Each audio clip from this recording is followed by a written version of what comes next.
ধন্যবাদ মাননীয় স্পিকার।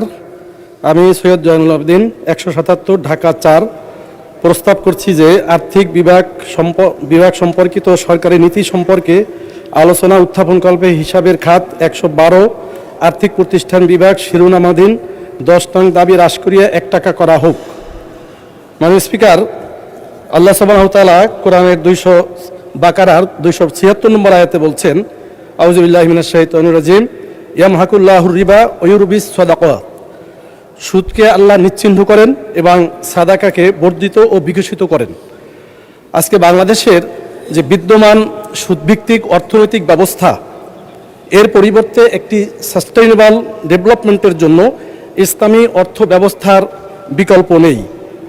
তাই আমি বলবো, ইতিমধ্যে বাংলাদেশের ইসলামী ব্যাংকিং ব্যবস্থা, যেটা আইবিবিএল প্রথম শুরু করেছিল, সেটা দক্ষিণ পূর্ব এশিয়ার ভিতরে যে সর্বশ্রেষ্ঠ অর্জন, এটার মূল কারণ ছিল তারা শরিয়া প্রিন্সিপাল মেনে চলছিল। এরপরের ইতিহাস আমরা জানি। ইতিমধ্যে বিআরপিডি সার্কুলার 15 হয়েছে 2009-এ, এইবার 2025-এ আইবিআরপিডি হয়েছে।